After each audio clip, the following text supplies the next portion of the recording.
Hey Larry, I really want you to hang out in Rainier Beach just chanting acid. You got it delivered though, man. Okay, Just pick one. 4 more. Mary? Teammate.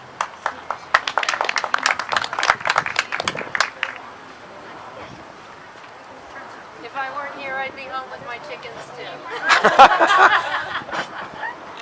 Picking blueberries. The morning wet with heavy dew, late summer sun's low-angled rays crest above a row of cedars, relieving chill. I seek out silence. Nimble fingers sift for ripened berries, not too soft, but having lost their rosy blush. It's slow, but I don't mind while lost in time with agile hands. Other pickers come in one by one in family vans. Children run with empty buckets, but somehow they can't find enough. Last year's were bigger, better. Some are old and some have mold, but I calmly wander, bush to bush. A child whines that this is work. Her mother reassures that work is good. This isn't work. It's a weekend morning in the sun. This isn't famine food.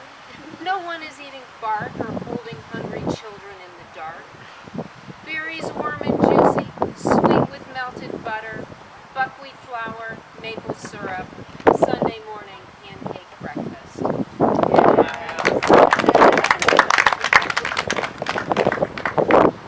Beach poems.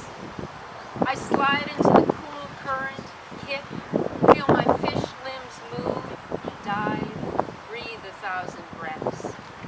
These are not my sons and daughters splashing sand on the beach, my neighbor kids calling in the wind. I am not clad in a bikini reading poems from the 70s, Chile, babies, and the war. At home it is quiet, and I am alone, dry breeze sifting through the leaves. And the last flush of sun upon the deck, sipping at the dregs of an ordinary tea. I am naked in my soft flesh, reading poems from the 70s, Chile, babies, and the war. Thank you, Mary. Next up we have Lisa.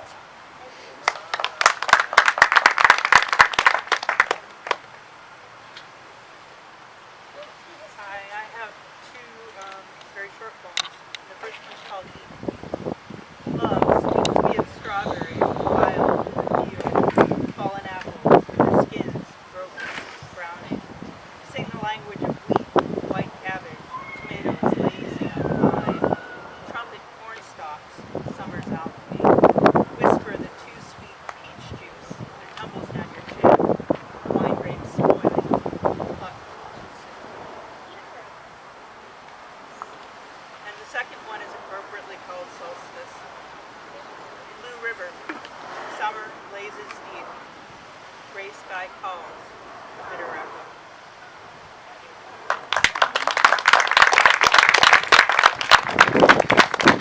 Next we have Seamus. Seamus? Sorry.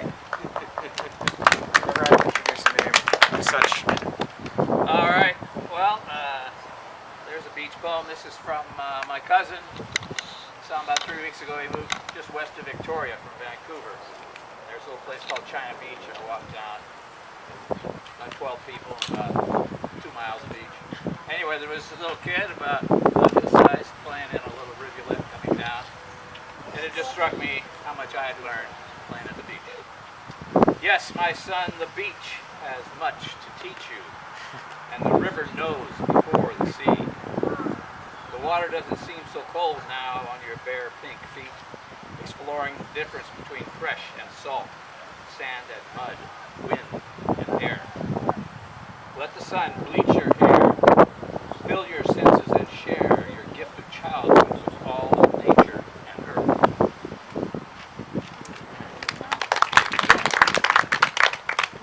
And here's one, City Hall had this, I can't think of her name anyway, there was a gypsy, famous gypsy singer, beforehand, there was a local Armenian fellow. They had recorded music and they were doing some of the dances. So we had all these people down in front of the dance. And the guy said the one line, "Don't dance like Al Gore."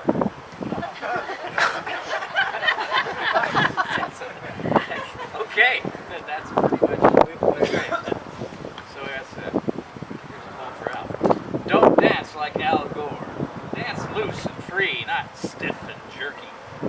Smooth and funky to your core. Don't dance like Al Gore. Don't boogaloo like Richard Nixon. Put some cluck in your funky chicken. Just relax and let your freak flag soar. Don't dance like Al Gore. Dump that tramp tipper. Dance one for the gipper. Shake those hips and roar. Don't dance like Al Gore. Tap your foot like John Lee Hooker. Yeah, you're a bad motherfucker. You can have it all and a little more. Just don't dance like Al Gore. Don't dance like Al Gore. Thank you. Raanan.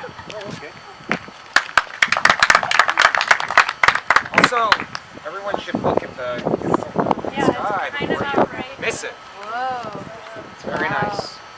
Give us just a second. Go just time. I'll wait. Take your selfies.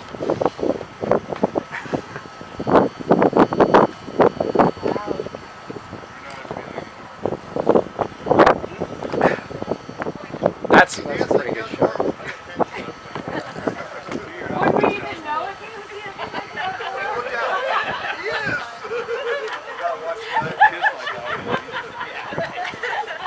Oh god. Okay.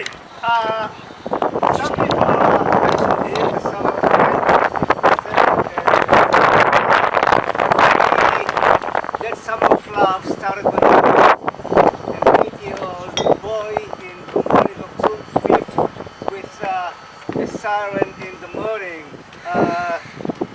Finally, I got the connection to this party. This is a brand new place. It's called Guns and Panties. Secrecy should be observed, says the 5-year-old while speaking after hours to the dress-up room. Fully confused 10th graders all went through a week-long of military training of some sort as the room-long checkmate rifle proved to be a highly reliable shoulder dislocator.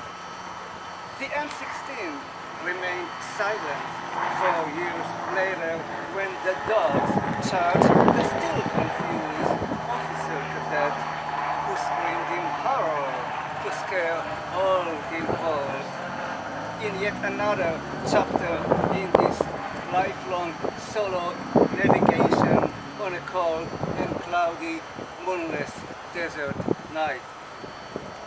The serial anti-hero froze as a shaking brother in arms loaded his Uzi following an argument which proved to be the right thing to do, and later I went to the canteen and got him a very hourglass-shaped bottle of Tempo White, which is similar to 7-Up, while he sat sobbing by the table. David Bowie was a faraway showbiz act, and with no gender studies department inside, a non-binary had yet to be invented, along with a bunch of annoying acronyms. Guns may empower and comfort, radiate real or imagined sensual safety. Just like a well-constructed early 1960s Raanan in great shape, size 36, 38, knee-length vintage full sleeve on eBay. Could have been much worse, chimed the British woman in that forum. Just imagine if it was golf.